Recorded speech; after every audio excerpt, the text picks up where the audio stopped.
Good day, ladies and gentlemen. My name is Favi, and welcome to Arrows DIY.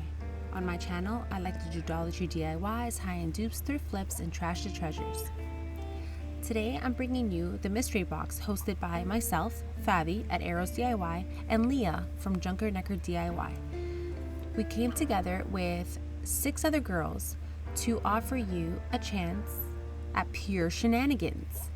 We sent each other a box of Dollar Tree supplies and challenged each other to make 1 or 2 DIYs using the items that we received. Each item must be used, at least a piece of each item, and there are 3 craft items and 2 challenge items. So I received my box from Sarah over at Sunflowers and DIYing. I'll leave all the links in the description box below, as well as the playlist link so you guys can see who I sent my box to. And I was not as nice as Sarah. So she sent me this sweet little card and lots of goodies for my kids and for me. And she's just so sweet.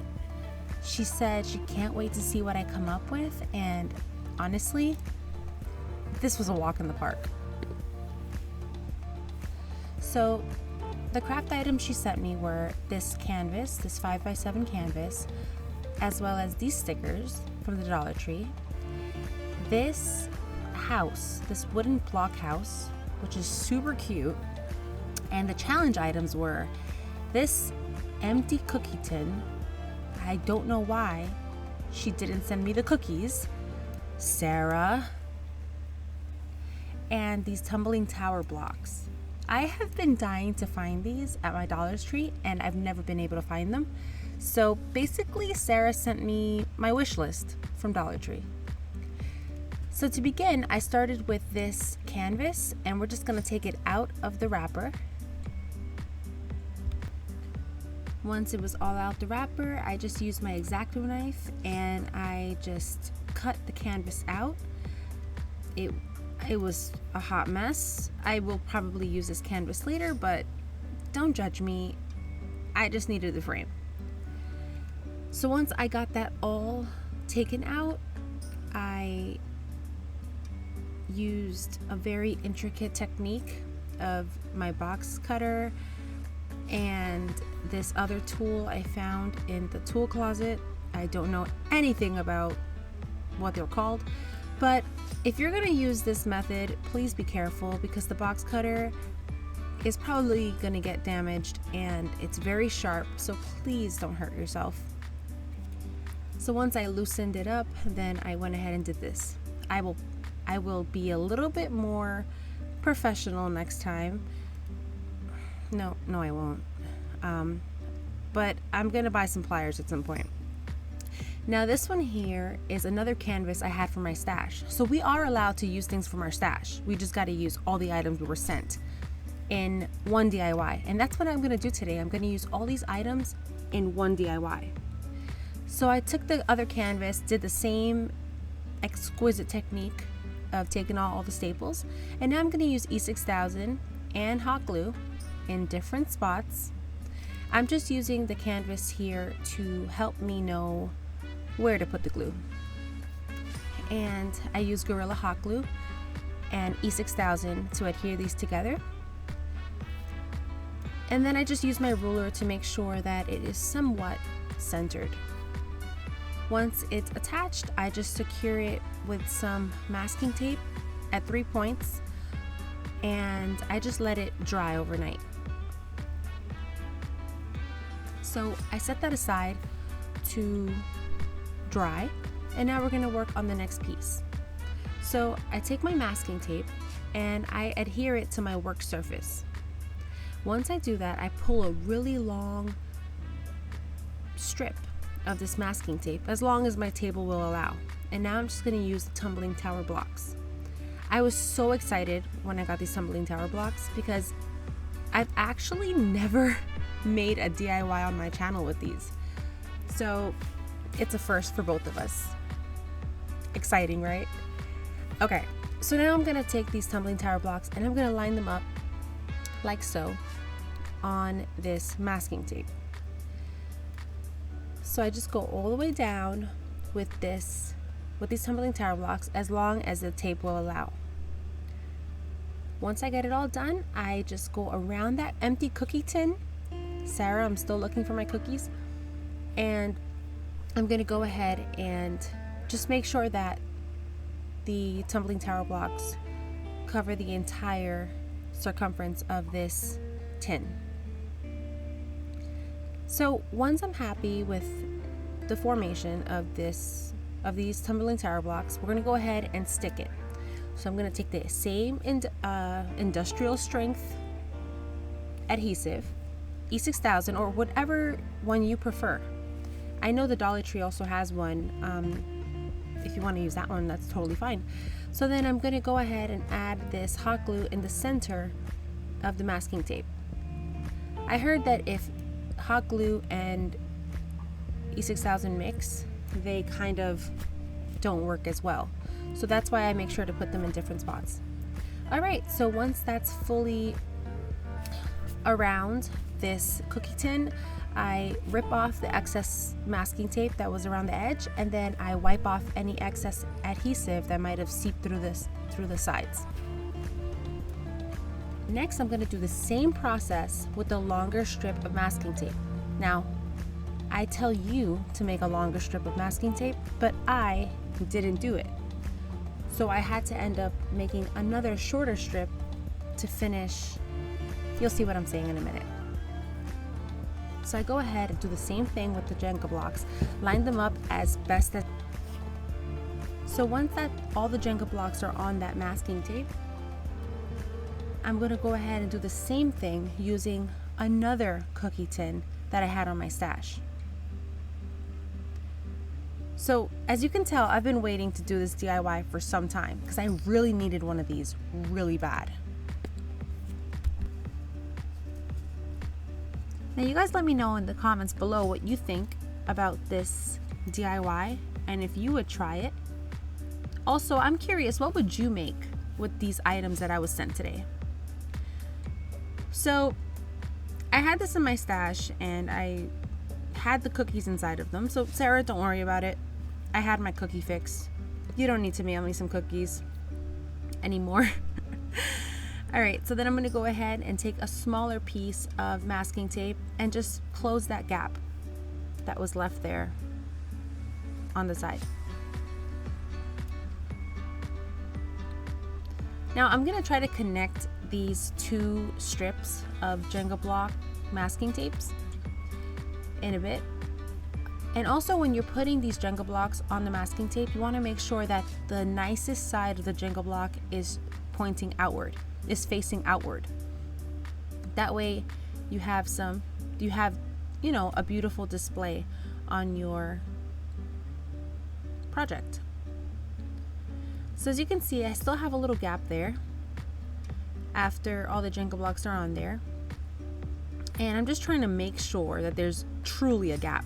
So I'm measuring twice so that I can cut once. And I tried my best to stretch it a little bit to see if maybe I can skip this step, but there was no skipping it. I had to cut a Jenga block in half. Now, normally this would be super annoying, but I can strongly recommend these miter shears. If you don't have miter shears and you're a crafty person who loves doing tumbling tower block projects, I would strongly recommend getting miter shears. Okay, before the miter shears, I just cut off a piece of the masking tape on the left side, and then I attached it to another piece of masking tape from the other strip we had. So once again, I tried to avoid the extra step, but I had to end up cutting it. But first, I'm going to adhere it. So I'm going to use this E6000, and I put the E6000 on the wood part of the two ends that are exposed. And then I add the hot glue to the masking tape in the center. Now the hot glue is going to help these Jenga blocks adhere and stay in place as the E6000 hardens. But the E6000 will cause a stronger hold. So here I am using these trusty miter shears just to cut that Jenga block in half. And as you can see, it fits perfectly. And I know the Jenga block is not as tall as this, but we're gonna go ahead and remedy that at the end of this video. So don't worry, I do cover that gap. I'm not that crazy, guys. Okay, maybe I am. All right, so we're gonna adhere them like so, somewhat straight. I'm liking it. And then we're gonna do the same thing to this little piece. We're gonna hot glue an E6000 the ugly side of this wood Jenga block and then stick it on like that. All right, and once that was all done, I took some masking tape and I wrapped it around this tightly so that I would let it set overnight. So I wrapped it around a couple times and that's what it looks like. Now I set it upside down on one of my paint bottles as a pedestal. Now I want to stain these. So I'm using the same mixture I used in my last video. And my friend Mary Beth showed me, well, I don't really know. She's just the one I seen do this. I'm not sure if she's the one who originated this, but I learned it from her, so I'm giving her credit. I love giving credit where it's due. So now she does this mixture where she mixes antique wax with a little bit of black paint just to make it a richer color.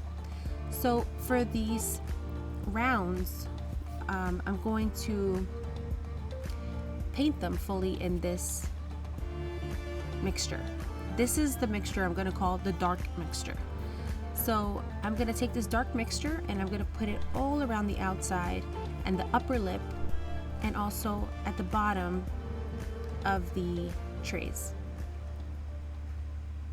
Yes, have you guessed what I'm making yet? I wonder. Now, this is very strange. I'm not gonna lie, it's very strange, unique, but you shouldn't be surprised because on my channel, I love to do unique, budget-friendly home decor. So if this is something you're interested in, please hit that subscribe button right now. Do not hesitate to press that red button. So now I wipe off the excess of that dark mixture and now I'm going in with just pure antiquing wax from Folk Art Home Decor. And we already know my love and passion for antiquing wax. And I'm going to go all around this one time. Now I'm going to touch up the bottom and let that antiquing wax set for a little bit. It's going to sit on here for a good 5 minutes. But I'm taking the dark mixture and putting it all around the bottom there. And I set it on my paint bottle to dry once more. So now I take a very fine brush, and I'm going to take the dark mixture and put it in between the Jenga blocks. Yes, I could have totally done this step at the beginning, but I didn't want any wax getting in between the wood and the metal. I wanted a very secure hold. I wanted a very secure bond between the wood and the metal. So this is why I chose not to stain it until the end. But if you're very careful about it, I'm sure you could probably just paint the 5 sides of the Jenga block and just leave the other side bare so that you can attach it. Now I took a little house and I also gave it a nice coat of antiquing wax, and I love it. I think it's so pretty. I love this antiquing wax. And then I also took 2 wooden beads and I gave it the same treatment of antiquing wax. I also took my 2 frames, as you can see, and I also gave them some antiquing wax, but I did not put any antiquing wax in that inner bottom side of the frame because, as I said before, I don't want anything interfering with the adhesion of this structure. So now I'm going to slip the smaller round into the top frame, and this is going to be the top of our tier tray. Now I know you've probably seen a zillion and one tier tray videos before, but this one was my mystery box challenge. 2, I really wanted a wooden rustic tier tray, so I thought I'd share this with you guys today. So once I slip it on, I kind of push it up a little bit, and then I'm just measuring to make sure that both sides are equal and that this tray is centered on this frame. And once I'm sure of it, I take the closest marker to me and I just I trace both sides of that frame. So now we have these marker lines that are gonna serve as a guideline for us so that we know exactly where to put this glue. Now I put a lot of glue because I don't want this going anywhere. I mean, it's literally balancing on this middle part here, so it needs to be attached for sure. I'm gonna put a good amount of E6000, 2 dashes around the center, that middle part, and then I left the center, I left, I know I'm so technical. I left the center bare so I can put hot glue there. And I also put some hot glue on the wood in the corner. And this is going to hopefully keep this in place. So as you can see there, the wood is bare in that inside portion of the frame. And I'm just gonna squish it down and push it down so that it adheres very well. So I do push it down for a couple minutes just to make sure it bonds tightly. And it is pretty snug in the frame, so it shouldn't go anywhere. Between the industrial strength adhesive, the hot glue, and the actual size of the frame, it should not be going anywhere. Now you could also use a level and make sure that it is fully leveled as you do this. But I'm pretty happy with the end result. Now I'm going to wipe off any excess glue that's at the bottom. After,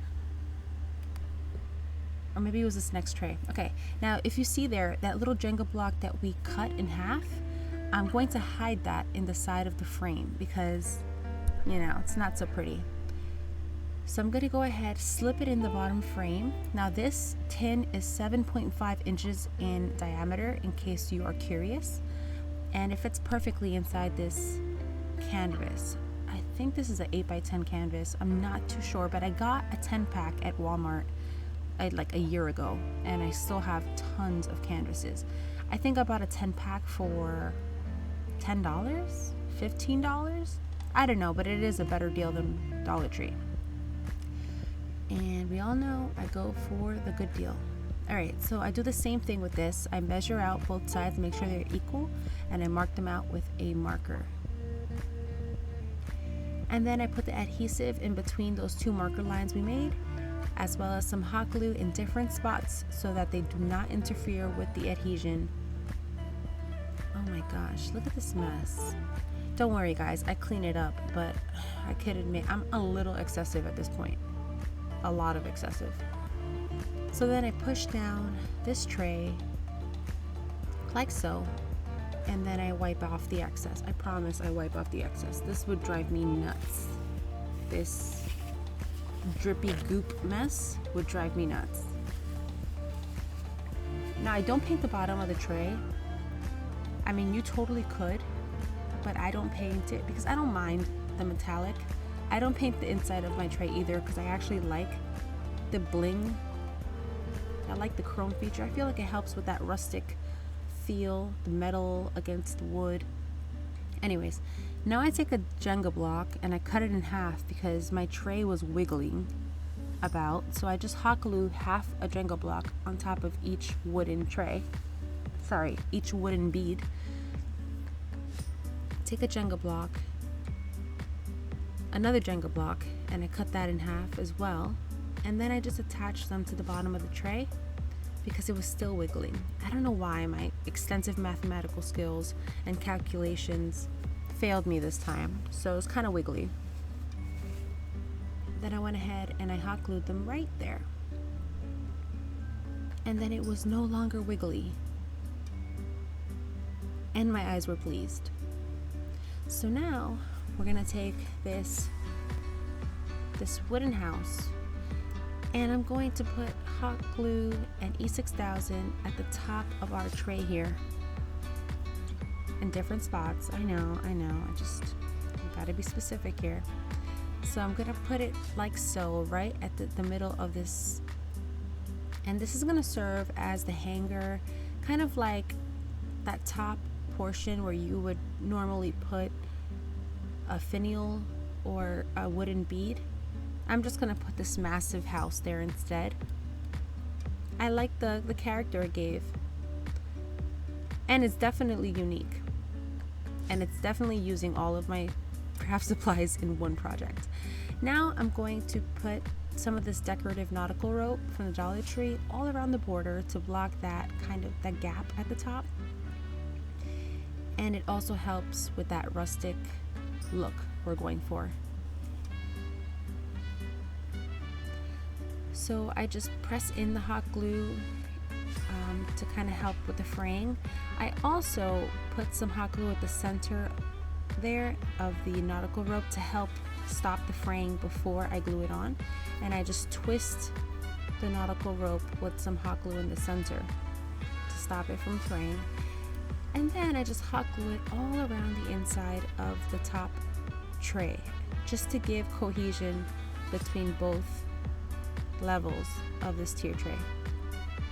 And it really is just that simple. I think this DIY is super simple, super cute, and I definitely feel like I got the look I was going for in this rustic tray. Now I take some antiquing wax and I just fill in those spots. I didn't fill them in before because, like I said, I didn't want anything interfering with the wood attaching to each other. You could totally use wood glue instead of the strong adhesive glues, and I know Dollar Tree does carry some good wood glue. Then I also antique wax the bottom stands there, the little legs at the bottom, and that's about it. Oh, I do go in and touch it up a little bit more because that was gonna drive me crazy, and it's gonna help it look more finished.